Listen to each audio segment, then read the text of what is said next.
Assalamu alaikum students. Hope you all are fine. In today's lecture we are going to discuss chemical and physical aspects of environment.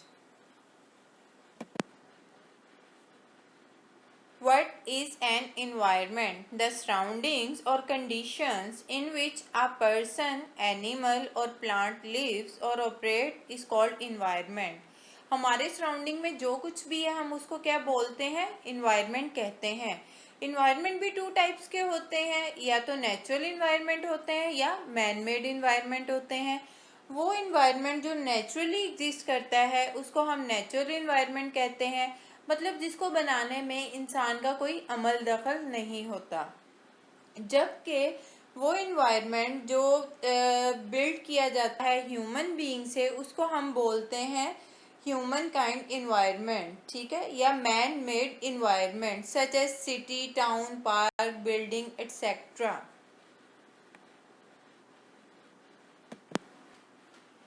Environmental aspect. Environmental aspect is an element of an organization's activities, products or services that can interact with the environment. Every organization engages in activities which produce various products or services that interact with the physical environment. अब point ये है कि ये activities किसी भी business को करने में इन्वायरमेंट पे कैसे इम्पैक्ट डालती हैं, या तो वो इम्पैक्ट पॉजिटिव होगा या नेगेटिव होगा। तो सोचने की बात यह है कि जब तक किसी भी चीज़ के सिर्फ पॉजिटिव इफ़ेक्ट्स होते हैं तो वो चीज़ हमारे लिए डिस्कसेबल नहीं होती, वो चीज़ हमें बॉदर नहीं करती है। कोई चीज़ हमारे लिए तभी वो अंडर डिस्कशन आती है जब उसके नेगेटिव इम्पैक्ट्स पड़ना शुरू हो जाते हैं। तो ये इन्वायरमेंटल एस्पेक्ट के कौन कौन से नेगेटिव इम्पैक्ट्स हैं और इनको किस तरह कंट्रोल किया जाएगा, इसको हम वन बाय वन करके डिस्कस करेंगे। Environmental chemistry. Environmental chemistry is the branch of the chemistry which is concerned with the chemical phenomena occurring in the environment. Environmental chemistry का basically concern chemicals और उसकी formation से होता है कि ये environment में कैसे introduce होते हैं और environment में introduce होने के बाद ये क्या क्या changes लेकर आते हैं और ये किस हद तक किसी ऑर्गेनिज्म और रिसेप्टर में एंटर होते हैं और कैसे इन्हें हार्म करते हैं। So students, environmental chemistry water, soil और एयर में किसी भी केमिकल की प्रेजेंस और इसके इम्पैक्ट पर फोकस करती है और साथ साथ इस चीज़ पे भी एम्फसाइज होता है कि ये केमिकल इन्वायरमेंट का पार्ट कैसे बने और इसको कंटेमिनेट कैसे करते हैं। Classification of environment. Environment is classified into atmosphere, hydrosphere, lithosphere and biosphere. Atmosphere को आगे फर्दर 5 लेयर्स में डिवाइड किया गया है। जैसा कि हम सब जानते हैं कि atmosphere different types of gases का मिक्सचर होता है। ट्रोपोस्फेयर, ये सबसे लोएस्ट लेयर है एटमॉस्फेयर की, जो अर्थ सरफेस से स्ट्रेटोस्फेयर की लोअर बाउंड्री की तक एक्सटेंड करती है। It contains water vapours and is greatly affected by air pollution. Stratosphere, ये ट्रोपोस्फेयर से ऊपर वाली और मीजोस्फेयर से नीचे वाली लेयर है। ओजोन लेयर इसी रीजन में होती है। मीजोस्फेयर, ये लेयर स्ट्रेटोस्फेयर से ऊपर और थर्मोस्फेयर के नीचे एग्जिस्ट करती है and it is the coldest region और यहाँ का टेम्परेचर -2 डिग्री सेल्सियस से लेकर 92 डिग्री सेल्सियस तक होता है। Thermosphere, the upper region of the atmosphere above the mesosphere is called thermosphere. Mesosphere से ऊपर क्या होता है? थर्मोस्फेयर होता है और ये क्या है? ये सबसे हॉटेस्ट रीजन है, यहाँ का टेम्परेचर 1200 डिग्री सेल्सियस तक होता है। Exosphere, it is the uppermost region of the atmosphere. It contains atomic and ionic oxygen, hydrogen and helium. As we have discussed atmosphere, so now we are going to discuss second classification of environment which is hydrosphere. जो जो पानी ज़मीन पर मिलेगा वो किस term में आएगा, वो हाइड्रोस्फेयर में आएगा. So students, hydrosphere includes all types of water resources like ocean, sea, rivers, glacier and all underground water. So hydrosphere में क्या कुछ शामिल है, ओशन, सी, रिवर्स, ग्लेशियर वगैरह. It is a collective term use for different forms of water. 70% of earth is covered by water. तो ज़मीन का 70% हिस्सा किसने कवर किया हुआ है, पानी ने, जबकि 30% is covered by land surface. The next one is lithosphere. जो सॉलिड रॉक हैं जिन्होंने प्लैनेट को कवर किया हुआ है उसको हम क्या बोलते हैं, lithosphere. Lithosphere is the solid rock that covers the planet. It includes crust and upper most part of mantle. All mountains and sea floors are included in lithosphere. Lithosphere को फर्दर 2 कंपोनेंट्स में divide किया गया है. First one है oceanic lithosphere और second one है continental lithosphere. Oceanic lithosphere ocean का नीचे वाला फ्लोर कहलाता है, जबकि बड़ी बड़ी जो माउंटेन्स होती हैं उसको हम कॉन्टिनेंटल लिथोस्फेयर बोलते हैं.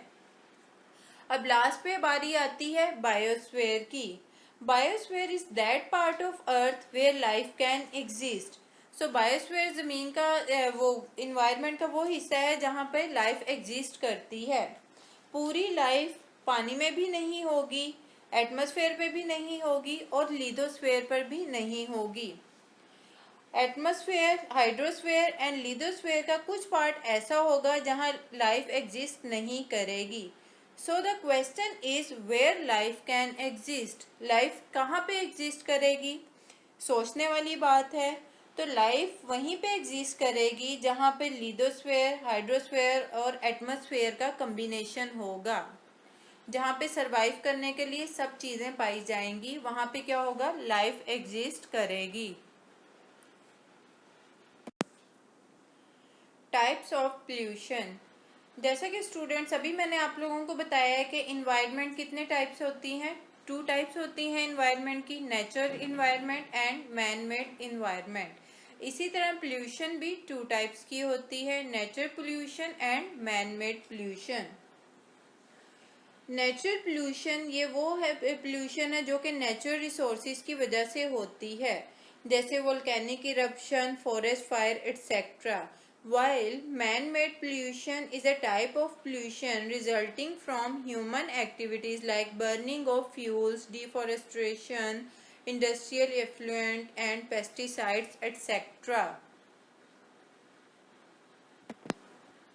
Pollutants. Any substance produced either by a natural source or by human activity which causes adverse effect on the environment is called pollutant. So students, pollutant किसको बोलते हैं, कोई भी substance जिसकी वजह से हमारा environment contaminate हो रहा है, ख़राब हो रहा है या गंदा हो रहा है, उसको हम क्या बोलते हैं, pollutant बोलते हैं. ये किसी भी प्रोसेस से प्रोड्यूस हो सकते हैं, चाहे वो नेचुरल रिसोर्सेज हो या ह्यूमन एक्टिविटीज़ की वजह से, लेकिन इसका हमारे इन्वायरमेंट पे बड़ा एडवर्स इफेक्ट होता है. Types of pollutants. Pollutants can be of the following types depending upon the following factor. Classification on the basis of their degradation. उनके डिग्रेडेशन के बेसिस पे हम उसको किस में क्लासीफाई करते हैं, बायोडिग्रेडेबल पोल्यूटेंट्स और non biodegradable pollutant.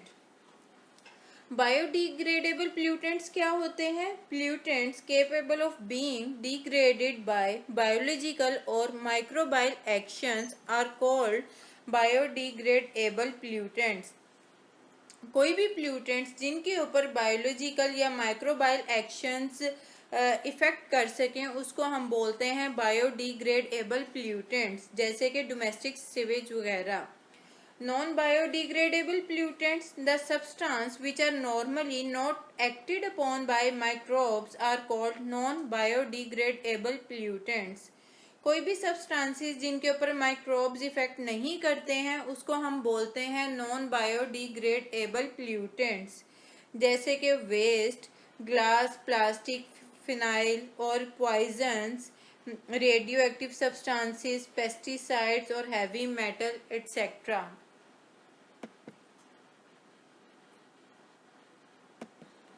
Classification on the basis of their occurrence in nature: primary pollutants, quantitative pollutants and qualitative pollutants. Quantitative pollutants क्या होते हैं? These are naturally present in nature and also added by man. These became pollutants when their concentration reaches beyond a threshold value in the environment. देखिए, ये naturally तो environment का part होते हैं, लेकिन साथ साथ ये ह्यूमन एक्टिविटीज की वजह से भी हमारे नेचर का क्या है, पार्ट बनते जा रहे हैं। अगर इसकी नेचर कंसंट्रेशन जितनी की इन्वायरमेंट का पार्ट होती है उतनी रहे तो हम इसको प्ल्यूटेंट नहीं कहते हैं, लेकिन अगर इसकी कंसंट्रेशन इन्वायरमेंट में ज़्यादा हो जाए तो हम इसको प्ल्यूटेंट कंसीडर करना शुरू कर देते हैं। लेट्स सपोज कार्बन डाइऑक्साइड ने हमारी ज़मीन को एक उसकी तरह इन्वेलप की तरह कवर किया हुआ है। इसकी एक फिक्स अमाउंट होना ज़रूरी है ताकि वो हमारी ज़मीन का टेम्परेचर क्या है, नॉर्मल रहे। लेकिन होता ये है, अगर just because of any activity या ह्यूमन एक्टिविटीज़ की वजह से अगर कार्बन डाइऑक्साइड का लेवल उसमें नेचर में वो एटमॉस्फेयर में ज़्यादा हो गया तो उसकी वजह से क्या होगा, वो सन से रेज को ज़्यादा एब्जॉर्ब करेगा और उसकी वजह से ज़मीन का टेम्परेचर इंक्रीज कर जाएगा। तो अगर तो कार्बन डाइऑक्साइड का कंसंट्रेशन एटमॉस्फेयर में उतनी रहती जितनी कि वो नेचुरली थी तो वो हमारे लिए प्ल्यूटेंट नहीं था। लेकिन क्या हुआ, ह्यूमन एक्टिविटीज़ की वजह से उसका क्वांटिटी ज़्यादा हो गई एटमॉस्फेयर में और वो एक प्ल्यूटेंट की फॉर्म इख्तियार कर गया। क्वालिटेटिव प्ल्यूटेंट्स, ये वो प्ल्यूटेंट्स होते हैं जो कि नेचर में प्रेजेंट नहीं होते हैं लेकिन ह्यूमन एक्टिविटीज़ की वजह से ये नेचर का पार्ट बन जाते हैं, जैसे कि पेस्टिसाइड्स हो गए, हर्बिसाइड्स वगैरह। ह्यूमन एक्टिविटीज़ की वजह से ये प्ल्यूटेंट्स हमारी इन्वायरमेंट का पार्ट बन गए हैं। सो स्टूडेंट्स, हम डिफरेंट टाइप्स ऑफ पोल्यूशन को अब डिस्कस करेंगे जिसकी वजह से ना सिर्फ हमारा इन्वायरमेंट कंटेमिनेट हो रहा है बल्कि इन्वायरमेंट में की कंपोजिशन भी चेंज हो रही है। इसी वजह से हम इसको इन्वायरमेंटल केमिस्ट्री का पार्ट कंसिडर करते हैं। तो first one is tropospheric pollution. It is caused by gaseous pollutants and particulate matter. Gaseous pollutants और पर्टिकुलेट मैटर की वजह से जो पोल्यूशन होती है उसको हम ट्रोपोस्फेरिक पोल्यूशन बोलते हैं। गैशियस पोल्यूटेंट्स में क्या क्या चीज़ें शामिल होती हैं? सल्फर, नाइट्रोजन और कार्बन के ऑक्साइड्स होते हैं, हाइड्रोजन सल्फाइड और हाइड्रोकार्बन एटसेट्रा। जबकि पर्टिकुलेट पोल्यूटेंट्स में डस्ट, मिस्ट, स्मोक वगैरह शामिल हैं। Air pollution, the presence in or introduction into the air of a substance which has harmful or poisonous effect is called air pollution. The excessive concentration of foreign matter in the air which adversely affect the well-being of the individuals or causes damages to property is called air pollution. Air pollution basically is the most common and dangerous form of pollution. तो पहले हम बात करते हैं air pollution के meaning की। जैसा कि हम सब जानते हैं कि air is a mixture of different gases. जब इन गैसेस की क्वालिटी या क्वांटिटी में चेंज हो तो एयर की कंपोजिशन भी चेंज होती है, और चेंज हमें तभी पता चलेगा जब हम दो चीज़ों को कंपेयर करेंगे। जब नॉर्मल कंपोजिशन के साथ कंपेयर करने पे पता चले कि क्वांटिटी या क्वालिटी में चेंज आ रहा है जो हमारे लिए हार्मफुल भी है तो उसको हम क्या बोलेंगे कि पोल्यूटेड एयर है। In other words, air pollution is caused by solid and liquid particles and certain gases that are suspended in the air. Air pollution बहुत से एयर पोल्यूटेंट्स की वजह से होती है। उसके मेजर पोल्यूटेंट्स कौन कौन से हैं? Carbon monoxide, oxides of nitrogen, smoke, dust, ammonia etcetera. Smoke. Smoke is a mixture of smoke and fog in suspended droplet form. So smoke और fog के mixture को हम क्या बोलते हैं? Smoke बोलते हैं, which is also a kind of pollution. Greenhouse effect and global warming. The greenhouse effect is a process that occurs when gases in the Earth's atmosphere trap the sun heat. जैसा कि हम सब जानते हैं, सूरज से बहुत ज़्यादा रेडिएशन ज़मीन की तरफ आती हैं, जो कि ज़मीन लाइट और हीट एनर्जी के तौर पर रिसीव करती है, और इन रेडिएशंस को हम क्या कहते हैं? सोलर रेडिएशंस कहते हैं। इन रेडिएशंस में विजिबल रेज, इंफ्रारेड रेज और अल्ट्रावायलेट रेज शामिल होती हैं। लेकिन ग्रीन हाउस गैसेस का फंक्शन ये होता है कि वो इन हीट्स को, हार्मफुल जो सी रेडिएशंस हैं सन की, उनको एब्जॉर्ब कर देती है और उन्हें ज़मीन पर आने से रोकती है। लेकिन अगर इन गैसेस की कंसंट्रेशन एटमॉस्फेयर में ज़्यादा हो जाए तो वो क्या होता है, लाइक अगर कार्बन डाइऑक्साइड की एटमॉस्फेयर में कंसंट्रेशन ज़्यादा हो जाए या मीथेन की हो जाए तो वो ज़्यादा हीट एब्जॉर्ब करेंगे, जिसकी वजह से क्या होता है, ज़मीन का टेम्परेचर भी इंक्रीज करता है। Global warming is the process that causes the Earth's temperature to rise and makes the Earth warmer. Global warming का मतलब क्या है? वार्मिंग का मतलब है गर्म हो जाना और ग्लोबल का मतलब है ग्लोब। तो ग्लोबल वार्मिंग का क्या मतलब हुआ? पूरी दुनिया का गर्म हो जाना, यानी rise in temperature of whole globe और universe is called global warming. Global warming is a major atmospheric issue all over the world and it's likely to be greatest threat of the 21st century. Global warming भी पूरी दुनिया का एक बहुत major issue बन गया है। In other words we can say global warming is a global issue. Ozone. Ozone is a light bluish gas and absorbs UV radiations of the sun which are harmful to living beings. Ozone basically allotropic form होती है oxygen की। ये try atomic molecule है consisting of 3 oxygen atoms. अब ये बनती कैसे atmosphere में? It is formed in atmosphere by the association of N oxygen atom with N oxygen molecule in the mid of the stratosphere. तो ozone जो सी है वो जैसे कि इन्वायरमेंट में वैसे तो हर जगह पे पाई जाती है, लेकिन इसकी सबसे ज़्यादा कंसंट्रेशन, मैक्सिमम कंसंट्रेशन एटमॉस्फेयर में कौन सी लेयर में होती है? ये स्ट्रेटोस्फेयर में होती है। स्ट्रेटोस्फेयर में ये सबसे ज़्यादा मिकदार में पाई जाती है। So we can say ozone is present throughout the atmosphere but its maximum concentration which is called ozone layer lies in stratosphere region. और इसका बेसिक फंक्शन क्या होता है?